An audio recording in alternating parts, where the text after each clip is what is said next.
Kalau kita mencintai seseorang, katakanlah kepada dia kan. Kan ada sahabat bilang, ya Rasul, saya cinta orang itu karena Allah. Kamu udah bilang belum ke dia? Belum. Bilang ke dia.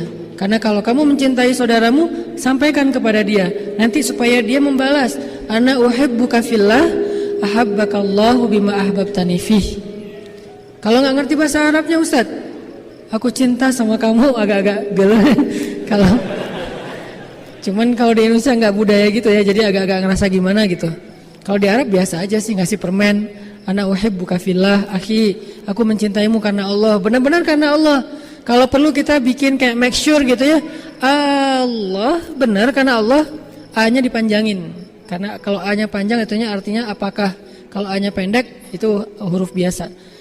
Benar karena Allah, Allah, benar karena Allah, benar. Sampai 3 kali. Maka kemudian Muaz bin Jabal mengatakan, saya pernah mendengar Rasulullah SAW bersabda, siapa yang saling mencintai di dunia karena Allah, nanti di akhirat mereka akan saling memberi pertolongan.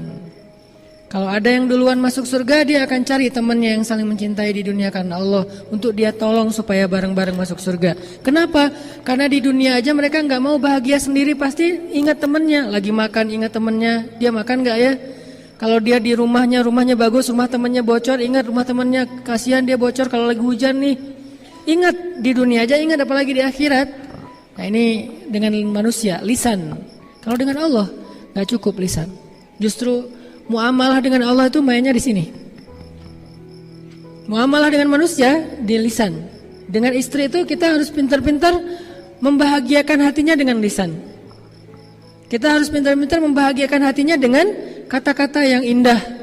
Sehingga Nabi mengatakan qaulun ma'rufun shadaqah. Ucapan yang baik itu sedekah pahalanya. Jadi kita membahagiakan istri kita dengan ucapan yang baik, itu sedekah banget. Kita membahagiakan istri kita dengan dengan teks atau dengan WA yang romantis, itu membahagiakan dan itu sedekah berpahala di sisi Allah. Ini kalau manusia. Kalau Allah kadang-kadang nggak cukup. Kita bilang, ya Allah, saya mencintaimu, engkaulah segalanya dalam hidup saya nggak bisa hidup tanpamu, segala macam. Tapi nggak benar ucapan itu di hati, Allah tolak. Kalau manusia kok nerima? Karena dia nggak tahu isi hati. Dan dia tidak boleh menghakimi isi hati. Nih nggak jujur nih, dia nggak boleh ngomong kayak gitu. Karena nggak ada yang tahu isi hati orang itu kecuali Allah, kemudian dia. Sehingga kalau ada teman kita mengatakan sumpah, ya udah berarti selesai. Demi Allah selesai. Saya jujur kok, selesai. Nggak boleh kita nih ria atau apa segala macam. Nggak boleh menjudge isi hati orang lain. Ada yang posting di sosmed lagi ngaji, kita ria nih, ini menjudge isi hati orang. Gimana kita tahu dia ria? Bisa aja sebaliknya, dia lagi syiar. Dia berharap dengan dia posting ngajinya bagus, orang lain jadi semangat untuk belajar membaca Al-Quran. Dan dia pengen dapat pahala dari man sanna sunnatan hasanah. Siapa yang mencontohkan satu contoh yang baik. Kita yang menghakimi isi hatinya dengan kata-kata riya, malah nambah-nambah dosa.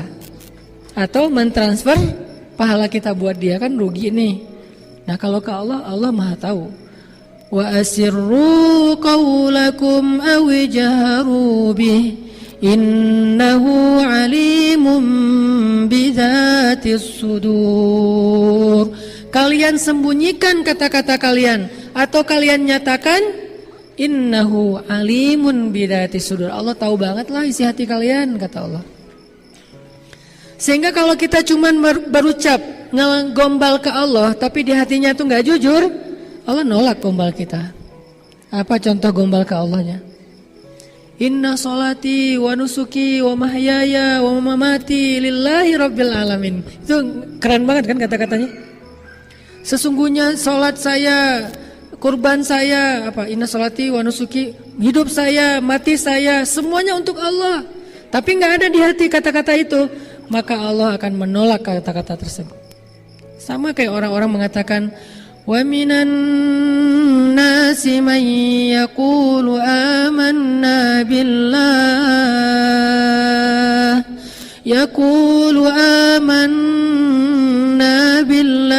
wa bil yaumil akhir.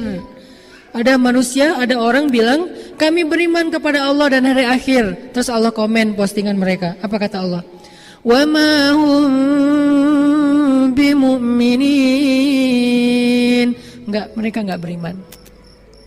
Ditambah lagi komen sama Allah berikutnya. Jadi di replay komennya tuh berkali-kali. Apa komen berikutnya? Yukhadi'una Allah walladzina amanu wa ma yakhda'una illa anfusahum wa ma yash'urun. Mereka bohong kata Allah. Kenapa kok Allah menjudge seorang yang berkata-kata baik? Kami beriman kata mereka. Kan baik kan kata-kata ini ya. Asyhadu an la ilaha illallah, inna sholati wa nusuki. Apalagi hasbiyallahu wa ni'mal wakil, la haula wala quwata illa billah. Apalagi kalimat-kalimatnya. La'allahu khair, iyyaka na'budu wa iyyaka nasta'in. La tahzan innallaha ma'ana. Semua kata-kata yang baik, tapi Allah komennya enggak kata Allah. Bohong kata Allah. Kok Allah menjudge kayak gitu padahal ucapannya baik? Jawabannya ada di ayat berikutnya. Fi qulubihim marad. Karena di hati mereka ada penyakit. Apa penyakitnya? Gak jujur. Makanya kalau ke Allah muamalah itu di sini letaknya. Kalau ke manusia dengan lisan. Makin baik dalam kita berkomunikasi, makin orang bahagia.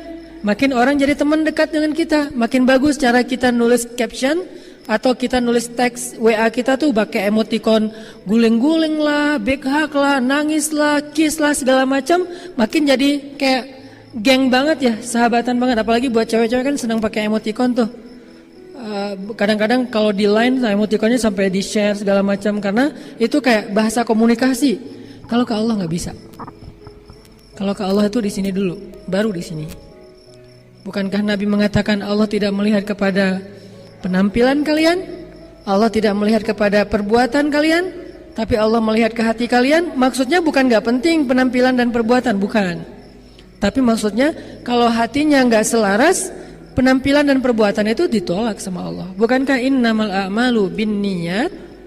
Semua amal itu tergantung dengan niat, dan niat itu mahalluha al-qalb. Niat itu tempatnya adalah hati.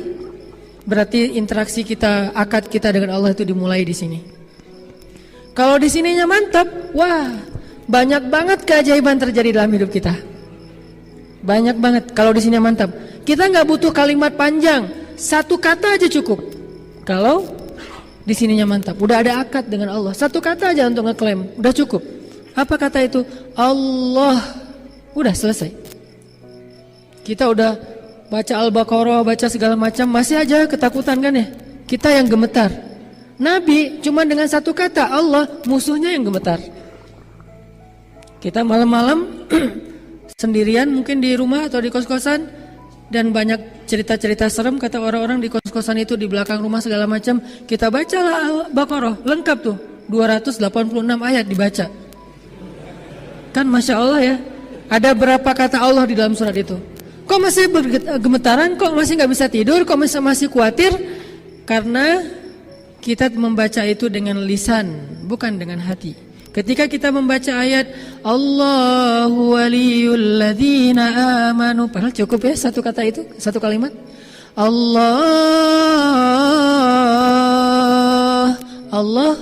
Allahu waliyul ladzina amanu, pelindung orang yang beriman. Kan selesai ini seharusnya.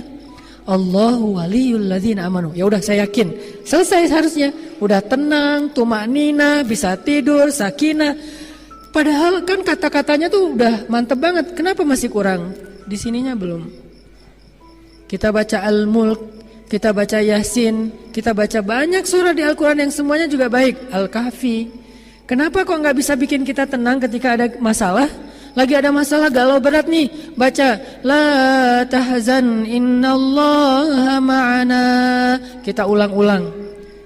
Lagi galau berat, baca tabarakalladzi biyadihil mulku wa huwa ala kulli syai'in qadir.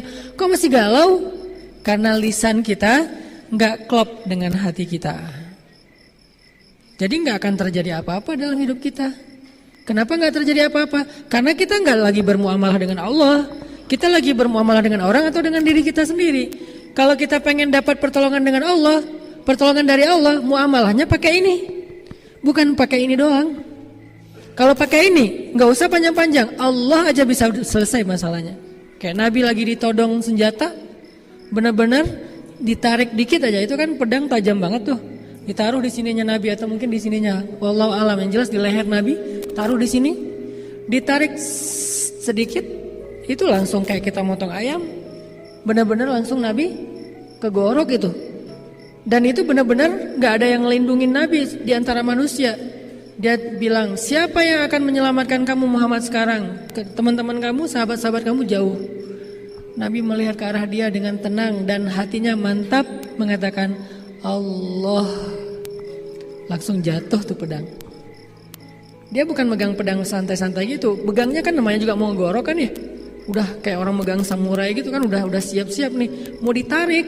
Begitu Nabi bilang Allah, gemetar sampai jatuh pedangnya. Kira-kira gemetarnya gimana tuh sampai pedangnya jatuh? Kan dahsyat banget kata-kata Nabi. Bisa nggak kita kayak gitu ke calon mertua? Terus anak saya dikasih makan siapa? Allah. Wah, beres. Kenapa nggak bisa malah kita yang tetap gemetaran? Nih, kita belum kuat hatinya. Sinyal hati kita tuh, sinyal iman kita tuh ke Allah belum terlalu mantap. Lahum darajatun 'inda rabbihim. Orang beriman itu bertingkat-tingkat. Jadi rasa di hati kita itu nggak sama. Ada yang kuat banget, ada yang biasa-biasa aja, ada yang sedikit, ada yang putus-putus. Sekali ada rasa, sekali enggak. Artinya sekali yakin, sekali ragu. Kalau sakitnya cuma sakit kayak panas doang, dia yakin Allah Maha Penyembuh. Giliran sakitnya lebih parah, dia mulai ragu kepada Allah. Kenapa yang tadi sembuh yang enggak, yang ini enggak? Yang tadi yakin, yang ini ragu. Kenapa kalau misalnya yang sakit kepala dia bisa sembuh? Karena kalau sakit kepala ringan, dia yakin sama Allah Maha Penyembuh, jadi sembuh. Giliran sakitnya agak parah, dia ragu sama Allah Maha Penyembuh, makanya enggak sembuh-sembuh. Ada tuh Ustadz, dia orangnya saya yakin orangnya beriman banget, tapi kok gak sembuh-sembuh? Nah, nanti ada jawaban lain. Yang jelas, gak ada iman yang sia-sia. Gak ada iman yang sia-sia. Iman itu sekecil zarrah aja, nilainya lebih daripada langit dan bumi. Bukankah Nabi banyak banget hadis tentang mengatakan satu amal yang lebih baik daripada bumi dan seisinya? Atau langit dan bumi kan? Itu sekecil zarrah amalnya, tapi lebih berat daripada langit dan bumi. Kalimat subhanallahi wa bihamdi, subhanallahil azim aja, itu kalau ditimbang di dua timbangan, yang satu ditaruh bumi dan langit, satu lagi kalimat subhanallahi wa bihamdi, subhanallahil azim, itu lebih berat subhanallah daripada bumi dan langit. Iman sesepele itu coba. Belum kalimat yang panjang, yang satu surat Al-Quran yang kayak gimana panjang lebar. Cuman kata-kata yang singkat. Kenapa? Kalau diucapkan dengan hati yang mantap. Jadi kalau kita pengen lihat keajaiban dalam hidup kita, ini nih yang ditajdid. Kita butuh majelis ilmu itu untuk ini nih, untuk ngecas terus, untuk nguatin terus. Sehingga kalau ininya kuat, begitu kita angkat tangan, ininya mantap, Allah kasih. Dan saya walaupun bukan ahlinya, tapi saya dengan kelemahan saya tuh sering ngebuktiin itu benar-benar nyata loh. Benar-benar nyata, di luar dugaan, di luar nalar kita tuh bisa terjadi. Makanya kayak saya sering banget men-flashback tentang pengalaman-pengalaman hidup saya pribadi. Itu jadi kayak kata Allah di surat Ad-Duha. Ketika Nabi lagi galau kan ya, 6 bulan gak turun wahyu. Setiap hari Nabi ngelihat ke langit, mana ya Jibril kok gak turun-turun. Setiap hari Nabi ngelihat ke langit, mana Jibril kok gak datang juga. Mana Jibril, mana Jibril, mana Jibril. Selama 6 bulan sampai Nabi sedih, sampai Nabi mulai berpikir kalau beliau sudah dicabut, dipecat jadi Nabi. Jangan-jangan Allah udah gak ridho lagi saya sebagai Nabi nih. Jangan-jangan saya sudah diberhentikan. Jangan-jangan Allah udah memilih Nabi yang lain selain saya. Jangan-jangan saya udah gak layak. Sedih banget. Kebayang gak tuh sedihnya? Lebih sedih daripada ketika anak laki-laki beliau wafat. Sedih banget Nabi tuh. Itu salah satu adegan Nabi paling sedih ketika 6 bulan gak turun wahyu. Sampai Nabi menganggap bahwa hidup ini udah gak ada artinya lagi. Kalau saya udah gak punya manfaat, udah gak ada misi dalam hidup, buat apa lagi saya hidup. Sedihnya luar biasa, murung terus-terusan. Tiba-tiba turun ayat wadduha, demi matahari yang ketika duha, artinya hidup ini masih cerah Muhammad. Wallaili idza saja, demi malam yang tenang. Kenapa kamu resah Muhammad? Ma wadda'aka rabbuka wa ma qala. Allah harusnya bisa aja bilang ma wadda'aka rabbuka wa qala. Tuhanmu tidak benci kepadamu dan tidak meninggalkan kamu. Tuhanmu tidak meninggalkan kamu dan tidak benci kepadamu. Enggak, Allah bilang Tuhanmu tidak pernah meninggalkan kamu, tidak pernah benci Tuhanmu tidak pernah meninggalkan kamu dan benar-benar tidak pernah membenci kamu. Ini artinya Allah tuh kayak negesin banget kalau Allah tuh nggak benci dan nggak ninggalin Nabi. Jangan sedih Muhammad, 6 bulan itu bukan berarti Allah ninggalin kamu. Itu kayak ujian juga buat Rasulullah. Setelah itu wala saufa yu'ti walal akhiratu khairul laka minal ula wala saufa yu'tika rabbuka fatarda. Allah terus ngasih kayak motivasi buat Nabi Muhammad. Jangan putus asa wahai Muhammad, jangan sedih wahai Muhammad, jangan berkecil hati wahai Muhammad, jangan menyerah wahai Muhammad. Aku pasti akan menolong kamu. Aku nggak pernah ninggalin kamu. Aku tuh nggak pernah jauh dari kamu. Allah ngomong kayak gitu coba. Surat Ad-Duha itu tinggal dikasih nada Korea dikit tuh benar-benar kayak gitu. Jadi Allah kayak lagi kayak ngasih harapan buat Nabi Muhammad. Kamu jangan pikirin aku jauh dari kamu. Aku tuh nggak ngerejek kamu. Gitu. Kalau ekspresi saya mah ya. Aku tuh nggak pernah nggak baca WA kamu. Aku tuh nggak pernah ngeblok kamu. Aku tuh nggak gitu-gitulah kalau bahasa kita yang agak-agak gimana gitu ya. Kalau ke teman mungkin nggak pernah gitulah. Yang jelas Allah kayak meyakinkan Nabi, Allah tuh nggak pernah ninggalin Nabi. Terus biar Nabi makin pede berjalan, makin yakin bahwa beliau nggak sendiri apa? Allah nyuruh Nabi flashback. Alam, coba kamu lihat ke belakang. Coba kamu ingat-ingat lagi. Alam yajidka yatiman fa'awa wa wajadaka dhallan fahada wa wajadaka ailan fa'aghna. Coba kamu ingat lagi masa lalu kamu Muhammad. Bukankah kamu dulu yatim? Gak punya ayah, kemudian gak punya ibu, kemudian gak punya kakek, kemudian sampai gak punya paman. Lalu Allah memberikan kamu terus orang yang akan mendampingi kamu. Gak ada ayah, ada ibu. Gak ada ibu, ada kakek. Gak ada kakek, ada paman. Gak ada. Kemudian setelah selesai masa paman dengan istri yang luar biasa. Kenapa Allah gak ngasih Khadijah itu semasa dengan Ummu Salamah, Sauda, Aisyah? Kenapa? Karena satu orang Khadijah itu tidak sebanding dengan semua istri-istri Nabi yang lain. Dan Nabi butuh Khadijah di masa-masa merintis dakwah. Setelah dakwah sudah agak solid di Madinah, baru dikasih pendamping khusus masa-masa nyaman. Aisyah itu istri di masa nyaman, makanya hadis-hadisnya main, bercanda, ya kan ya? Cemburu-cemburuan, ngambek-ngambekan, kejar-kejaran, itu Aisyah.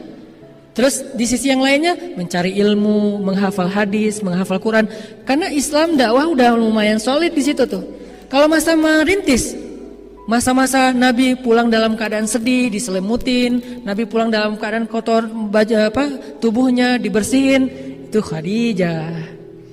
Makanya alam yajidka yatiman fa'awa. Buat saya, alam yajidka yatiman fil Qahirah, di Kairo, fa'awa.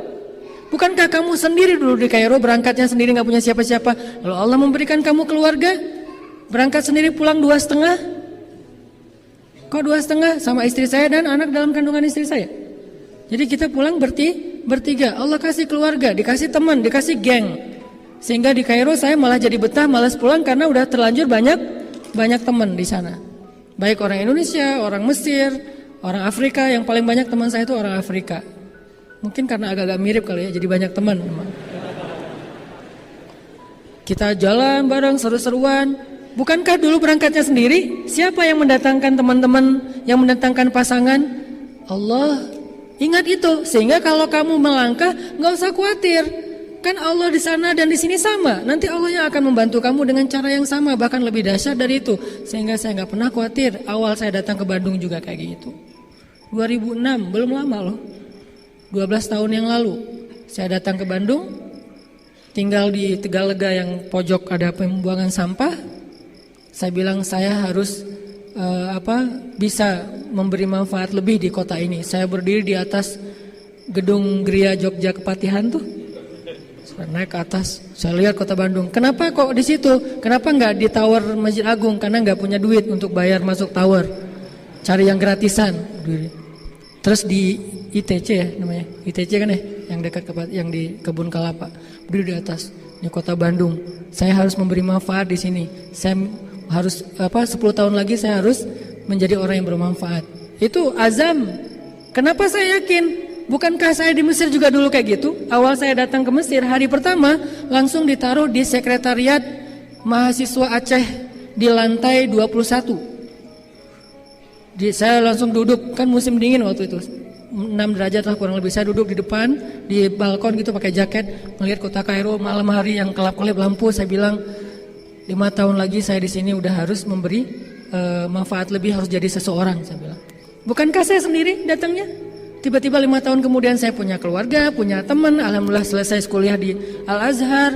Oh berarti itu modal. Alam yajidaka yatiman fa'awa. Kenapa kalau di Kairo aja bisa, kenapa di Bandung enggak? Kalau di Bandung aja bisa, kenapa di tempat lain enggak? Alam yajidaka yatiman fa'awa wa wajadaka dhallan. Namanya anak baru kan dol ya. Apa dol? Bingung. Ini gimana nih? Banyak bingungnya kan, namanya orang baru. Awal-awal datang ke Kairo bingung naik bis tuh kayak gimana. Soalnya bis di Kairo tuh emang koboi banget. Kita kalau misalnya ketinggalan kalau kita misalnya nggak siap-siap di pintu pas mau turun, ya lewat. Karena dia nggak pernah berhenti di halte. Hanya melambat sedikit terus kita turunnya sambil lari. Terus kalau udah jauh susah lagi nyari-nyari jalannya. Salah naik bus ya salah jalan. Artinya masih bingung nih gimana nih, terus tinggal di mana, terus saya makannya apa? Dolan fahada. Allah tunjukkan satu persatu, enggak sekaligus. Pertama Allah amankan dulu masalah kebutuhan beasiswa. Allah tunjukkan tiba-tiba ada yang buka, ada lembaga kayak lembaga zakat gitu, buka beasiswa untuk anak baru. Datang ngantri, disuruh ngaji doang, lulus, alhamdulillah selesai satu, fahada. Udah dapat beasiswa, akhirnya fahadanya apa? Cari kos-kosan. Dapat kos-kosan, awalnya cari yang paling murah di kampung. Yang saya cerita ada keledai segala macam, di kampung banget. Selalu kayak gitu mulai kehidupan saya tuh, dari awal banget, dari bawah. Udah dapat kos-kosan, sekarang tinggal mikirin jalur dari kos-kosan ke kampus. Naik apa yang paling murah? Apakah naik MRT? Sesekali doang naik MRT karena mahal, cuma pengen sok-sok keren-keren aja gitu naik MRT. Sisanya naik kayak bis yang paling murah, yang isinya tuh orang jualan sayur, terus kayak bawa-bawa ayam gitu. Pokoknya gitu aja, keluar dari situ tuh baju udah harus ganti. Belum lagi kalau musim panas kan keringat-keringetan terus segala macam. Keluar dari situ gimana ya kok jadi kayak gini. Itu naik itu. Kenapa? Udah fahada. Dari situ mulai fahadanya apa? Mulai kenal teman-teman orang Indonesia. Mulai ditunjukkan oleh Allah ide bikin usaha apa. Fahada. Udah gitu, wajadaka ailan, lapar, tadinya nggak punya penghasilan sendiri, fa'aghna, jualan bakso, walaupun bukan saya yang bikin. Karena udah punya teman, Allah tunjukkan, dia yang bikin bakso, saya yang jual, nanti bagi hasil, dia 30%, saya 70%. Alhamdulillah ya, dia baik banget, mau aja gitu. Dapat, fa'aghna, kenyang gitu. Terus kalau lagi ada musim liburan kan suka kayak acara gathering ya, saya catering gitu-gitulah. Terus kayak ada musim anak baru datang, jual dolar. Musim haji jadi gaya di tanah suci. Fa'aghna. Bukankah itu bukti? Makanya kata Allah, Muhammad, alam yajidaka yatiman fa'awa wa wajadaka dhallan fahada wa wajadaka ailan fa'aghna. Terus kenapa khawatir? Kenapa ragu? La tahzan, innallaha ma'ana. Ini dibangun di sini. Dan ini yang membuat saya semakin yakin sehingga dengan keyakinan itu saya ngerasa bukan saya hebatnya, Allah yang hebat. Cuman kehebatan Allah itu nggak kita lihat langsung karena kita nggak yakin akadnya. Jadi tiket mau ngelihat show-nya Allah tuh, tiketnya itu iman. Jadi kita kalau pengen ngelihat Allah perform, Allah show dan show-nya tuh spektakuler banget, tiketnya di sini, barcode-nya tuh ada di sini. Jadi kalau kita mau datang ke gate-nya, mau masuk ke acara show Allah, terus barcode-nya nggak ke detect, berarti emang ininya agak ini nih. Ngelihat dari jauh kan beda dengan jadi dekat. Kelihatan lampu warna-warni dari luar, ada show apa sih kok seru banget. Tapi kan kita jaraknya terlalu jauh, jadi nggak menakjubkan yang kita lihat. Kenapa ada orang yang melihat kehidupannya tuh menakjubkan banget? Karena dia ngelihatnya di barisan paling depan. Soalnya dia beli tiketnya dengan VIP, tergantung barcode tiketnya. Dan itu ada di dalam hati kita, teman-teman. Buktiin deh. Kalau pengen lihat keajaiban Allah, percaya deh sama Allah. Ustadz, saya udah ngetes Ustadz. Ngetes itu gak percaya namanya. Ngetes itu kan ragu-ragu, bener gak ya, bener gak? Saya ngetes dulu deh. Itu ragu-ragu, gak akan kelihatan. Percaya. Gimana caranya Ustadz? Coba percaya. Tapi kan percaya juga bertahap. Caranya, alam yajidika yatiman. Lihat masa hidup kita selama ini. Bukankah Allah yang nolong kita? Kalau kita ngerasa nggak kayak orang yang garing hidupnya, nggak punya pengalaman, lihat pengalaman teman kita yang lebih unik. Lihat pengalaman orang-orang yang sering sharing, yang lebih unik lagi tuh. Bukankah Allah yang nolong dia? Apalagi kalau di Bandung tuh banyak banget hijrah story kan. Dari orang-orang yang Allah selamatkan, dikasih second life kayak gitu-gitu. Bukankah itu alam yajidika yatiman fa'awa, wa wajadaka dhallan fahada, wa wajadaka ailan fa'aghna. Kenapa enggak bertambah iman kita mendengar cerita-cerita itu? Sehingga kalau kita udah bertambah iman, nanti kita akan melihat keajaiban dari Allah. Kalau enggak, wa ma hum bimu'minin. Yukhadi'una Allah fi qulubihim marad, kata Allah. Jadi syaratnya teman, coba mantapkan lagi hati kita, tajdid iman kita di dalam hati dengan majelis-majelis kayak gini. Itu yang bikin saya merasa, kalau saya pribadi nih ya, bukan saya mungkin gak layak, tapi saya merasa wa amma bi ni'mati rabbika fahaddits. Saya merasa ada satu kehebatan Allah yang saya pengen banget cerita ke banyak orang. Bukan sayanya hebat, demi Allah, Allahnya yang hebat. Dan kehebatan Allah ini kita harus tahu. Nah, itulah motivasi saya men-share. Itu yang bikin saya pede banget ngapa-ngapain. Pede kenapa? Kan Allah yang. Tapi bukan berarti konyol ya. Tetap ada pertimbangan, tetap ada ikhtiar. Itu mah urusan zahir. Pertimbangan, ikhtiar, musyawarah, itu urusan zahir. Ini kita lagi ngomongin urusan batin.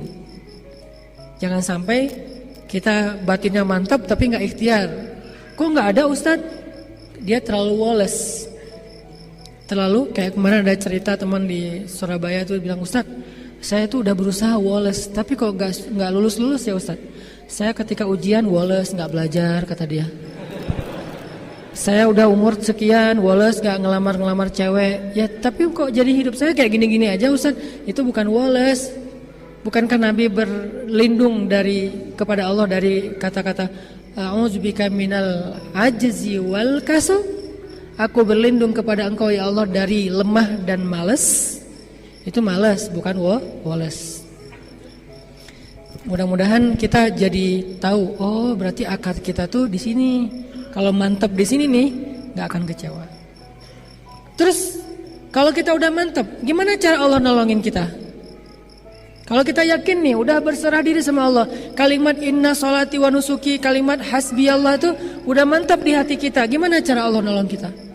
Kayak Bilal bin Rabah, ketika dia diuji oleh Allah dengan disiksa Umayyah bin Khalaf, dan penyiksaan itu live streaming lagi tuh. Semua orang nonton kan, ketika Bilal disiksa, dan orang-orang pada komen, kasihan ya gitu. Yang lain nanya, siapa yang kasihan? Dikirain Bilal, ternyata bukan, Umayyah kasihan. Karena kelihatan dia yang kewalahan, yang kecapean. Bilal mah biasa-biasa aja. Sakit sih tapi ketahan. Gimana cara Allah menolong Bilal? Ketika Bilal mengatakan satu mantra, satu kata saja, ahadun ahad, ahad, ahad, ahad. Cuma satu kata. Bilal tuh nggak ngomongin Allahu la ilaha illa huwal hayyul qayyum la ta'khudhuhu sinatun wa la naum, enggak. Tabarakalladzi biyadihil mulk wa huwa ala kulli syai'in qadir alladzi khalaqal mauta wal hayata. Enggak, dia enggak hafal ayat sebanyak itu. Dia cuma tahu ahadun ahad. Kenapa Bilal enggak baca doa yang panjang? Karena Bilal baru masuk Islam dan belum tahu agama ini kecuali ahadun ahad. Dia belum tahu Al-Qur'an yang panjang, dia belum tahu hadis, dia belum tahu wirid-wirid. Bahkan nanti sampai Bilal udah di Madinah juga, dia wiridnya enggak banyak Bilal tuh. Dia pernah kayak kepo gitu ya, Nabi lagi wirid. Terus Ibnu Abbas itu kan kayak anak kecil yang kemana-mana ngikutin Nabi ya. Jadi Nabi buat dia tuh udah kayak ayah gitu. Kemana Nabi dia ikut. Dan Ibnu Abbas dia cerdas. Kalau dengar sesuatu langsung ingat, nggak pernah lupa lagi tuh. Nah, Ibnu Abbas juga didengarin sama Bilal, wah wiridnya panjang gini. Yang satu lagi, ini juga lebih panjang nih Rasulullah. Dua-duanya panjang. Bilal bingung, terus saya gimana dong? Bilal, wirid saya nggak sepanjang mereka. Akhirnya Bilal punya wirid sendiri yang cuma 4 kalimat. Dilapor ke Rasulullah, ya Rasulullah, saya tuh nggak punya wirid dan dana. Saya nggak punya wirid seperti wirid Nabi, wirid Ibnu Abbas, wirid Ali yang panjang-panjang. Boleh nggak ya Rasul? Kata Rasul, wirid kamu apa Bilal? Kata Bilal, wirid saya, Allahumma inni as'aluka ridhoka wal jannah wa a'udzubika min sakhatika wan nar. Cuma 4 hal. Itu kan wiridnya Bilal tuh. Allahumma inni as'aluka ridhoka wal jannah wa a'udzubika min sakhatika wan nar. Cuma itu doang ya Rasul. Nabi tersenyum. Nabi bilang, Bilal, wirid kami panjang-panjang, intinya itu juga. Jadi Bilal itu menyimpulkan gitu, pintar ya. Wirid Nabi kemana-mana, ujung-ujungnya adalah wirid Bilal. Jadi dia tinggal ngambil ujungnya aja. Rabbana atina fid dunya hasanah. Beres kan? Wa fil akhirati hasanah wa qina azabannar. Itu udah udah menyeluruh semua doa itu ada di situ. Makanya disebut pamungkas. Jangan remeh loh dengan doa itu. Kalau kita baca doa itu dengan yakin, itu benar-benar ajaib tuh doa. Kita aja yang kadang-kadang ngerasa, aduh kayak kurang afdol nih, kayak kurang nih doanya cuma Robbana atina. Enggak, kalau mau nambah boleh. Tapi doa itu juga udah keren banget tuh.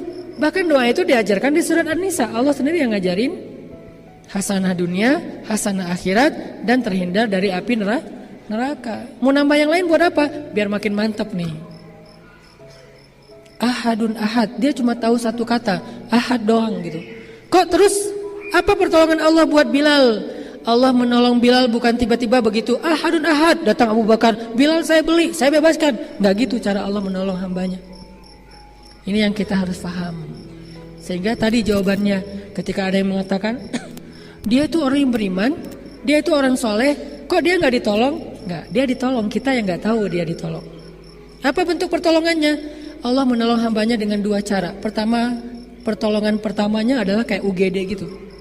Begitu datang ke rumah sakit, diinfus dulu atau periksa tensi dulu, terus diinfus. Kalau perlu, nggak langsung didiagnosa sama dokter. Kadang-kadang apalagi datangnya nggak ada dokter di klinik itu, besok baru dokter diagnosa. Yang penting dia pertolongan pertama. Nah Allah ngasih kita pertolongan pertama, kemudian baru pertolongan yang berikutnya. Pertolongan pertama apa?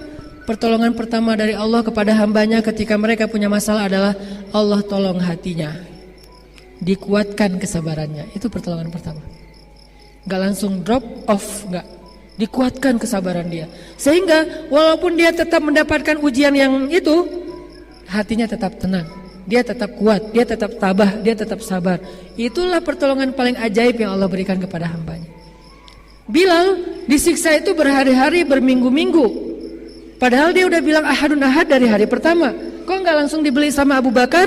Karena Allah ngasih pertolongan pertama buat Bilal bukan dengan cara dibebaskan, tapi dikuatkan hati Bilal. Sehingga ketika disiksa, Bilal sama sekali tidak mau beralih dari iman. Kata Umayyah pertama, wahai Bilal, tinggalkan agama Muhammad, beralih kepada agama orang Quraisy. Ahadun ahad. Wahai Bilal, Muhammad itu nggak pernah bantu kamu, dia sendiri di rumahnya dilindungi keluarganya, kamu sendiri di sini nggak ada yang lindungi. Ahadun ahad. Wahai Bilal, ya sudahlah, kalau kamu nggak mau meninggalkan agama Muhammad, minimal kamu mencela Muhammad aja, tapi agamanya tetap kamu peluk. Ahadun ahad. Ya udah, nggak usah mencela Muhammad, nggak apa-apa. Minimal kamu jangan bilang lagi ahadun ahad. Ahadun ahad. Sebel nggak sih? Kan sebel banget nih jadi Umayyah bin Khalaf ya. Akhirnya Umayyah bilang, Bilal, sekarang saya tuh udah dari ujung udah ke tengah tuh udah jauh banget loh Bilal. Masa kamu nggak bisa ditawar sama sekali sih? Saya tuh udah banyak kasih diskon. Tadi suruh kufur nggak mau, terus suruh mengkhianati Muhammad nggak mau, mencela Muhammad nggak mau, nggak usah ngomongin ahad aja juga nggak apa-apa, nggak mau juga. Sekarang minimal gini wahai Bilal, kamu tetap boleh ngomong ahadun ahad, kamu boleh la ilaha illallah, kamu boleh apa, tapi akuilah bahwa agama kami itu nggak salah. Pluralisme, ya kan?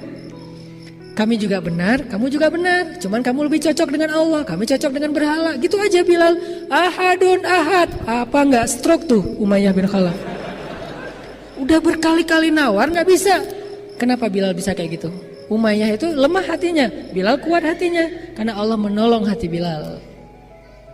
Kayak kita ketika awal berhijrah, sebutlah hijrah pekerjaan. Gak mau lagi riba, gak mau lagi yang kayak gitu-gituan, gak mau lagi yang syubhat, gak mau lagi yang haram, secuil apapun kecuali darurat. Cuman itu alasan yang membolehkan. Dan ini belum jadi darurat, akhirnya kita tinggalkan. Apakah kita akan langsung dapat usaha dan langsung kemudian survive kaya, punya profesi yang luar biasa? Kayaknya SOP-nya gak kayak gitu deh. Awalnya justru kita langsung diuji dengan lapar dulu, pendapatan gak sebesar yang dulu. Jadi berhemat, gak bisa entertain, gak bisa jalan-jalan. Dari keluarga juga mulai ada sedikit guncangan. Apa yang membuat kita bertahan dalam masa-masa kayak gitu? Hati kita. Kalau kita gak yakin sama Allah, Allah gak akan nolong hati kita. Akhirnya kita balik lagi, apa nih maunya Allah? Ada yang kayak gitu. Dan lapor ke saya lagi curhat, Ustadz saya pengen nanya. Nanya apa Pak? Apa sih maunya Allah? Kok nanyanya ke saya? Nanya ke Allah dong. Apa sih maunya Allah? Saya tuh udah ngelakuin loh apa yang Allah mau. Saya udah ninggalkan pekerjaan riba saya udah sholat di masjid 5 waktu, istri saya sudah berhijab, anak-anak udah belajar ngaji, saya udah nggak kayak dulu lagi minum segala macam. Tapi kok hidup saya kayaknya makin susah nih. Nah, dia nggak berakad dengan Allah di hatinya. Dia hanya mencari yang mudah buat dia dan menguntungkan. Dan itulah yang disebut dengan iman ala harfin. Imannya berada di pinggir. Sedikit saja ada guncangan langsung terperosok. Itu iman yang kayak gitu. Karena SOP-nya bukan kayak gitu. Jangankan kita, Bilal lebih soleh dari kita. Khabab lebih soleh dari kita. Siapa lagi yang disiksa? Sumayyah lebih soleha daripada kita. Masyidah lebih soleha daripada kita kan. Ashabul Ukhdud yang dibakar hidup-hidup di dalam sebuah parit lebih soleh daripada kita. Kenapa mereka diberlakukan SOP yang sama? Apakah Allah nggak tahu isi hati mereka? Tapi emang kayak gitu sunnatullah teman-teman. Perjalanannya emang kayak gitu dulu. Ketika kita hijrah, Allah uji dulu ke bawah. Dan bersabarlah, yakinlah sama Allah, Allah akan kuatkan hati kita. Nggak lama kok yang kayak gitu-gitu. Dan makin husnuzon kita ke Allahnya mantap, makin cepat loh terjadi keajaiban. Kalau saya sering ngerasa husnuzon itu yang menolong saya nih.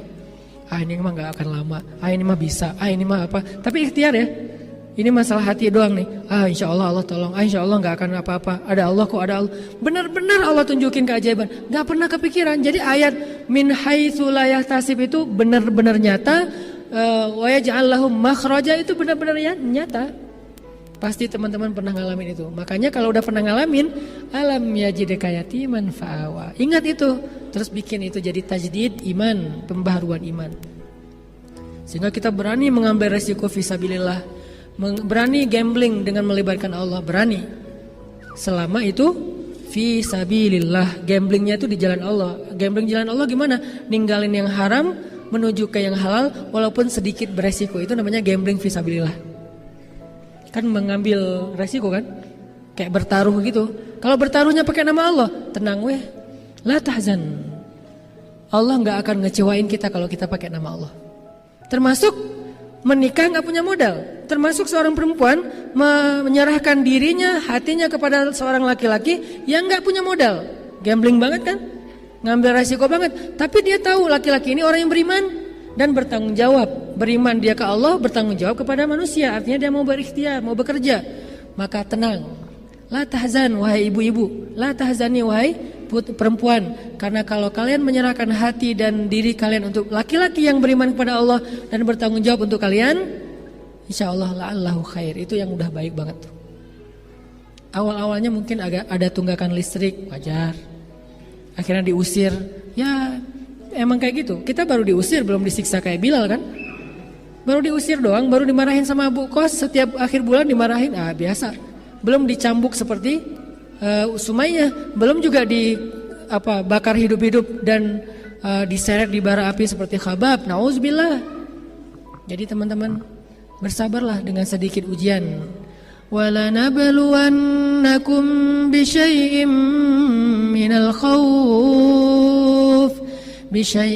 مِنَ الْخَوْفِ وَالْجُوعِ ونقص من الأموال والأنفس والثمرات. Pasti kami uji, kata Allah, dengan sedikit rasa takut, dengan sedikit rasa lapar, dengan sedikit kekurangan, dengan sedikit kegalauan. Wabasyiris sabirin, tapi sampaikan berita gembira kepada orang yang sabar. Jadi tidak ada balasan dari kesabaran kecuali berita gembira. Nggak ada balasan dari kesabaran kecuali keajaiban. Nggak ada balasan dan kesudahan dari kesabaran kecuali kemenangan. Dan nggak ada yang lain. Tidak ada kesabaran menjadi penyesalan, kesabaran menjadi kerugian, kesabaran kecelakaan. Itu bukan pasangannya. Nggak kayak gitu sunatullahnya, itu disilang. Sunatullahnya pohon sabar hanya berbuah keberuntungan, kebahagiaan, keajaiban, pertolongan, apalagi kebaikan-kebaikan. Itulah buah dari pohon sabar. Jadi pohon apa yang kita tanam, maka buah itulah yang akan kita petik. Gak mungkin kita nanam pohon sabar kemudian yang muncul buah yang pahit dan beracun. Gak mungkin, kebalik itu. Itu yang kita bangun di hati kita. Wabasyiris sabirin. Terus nanti ditambah lagi dengan ayat-ayat yang lain. Wa may yattaqillaha yaj'al lahu makhraja dan seterusnya. Ala inna nasrallahi qarib. Tenang, bentar lagi kata Allah. Terusin sabarnya. Isbiru wasabiru warabitu. Bersabarlah, kuatkan kesabaran. Ikat pinggang kalian. Jangan sampai kalian berputus asa. Akad di sini. Baru nanti Allah tunjukin. Makin besar kesabaran kita, makin besar keajaiban dalam hidup kita.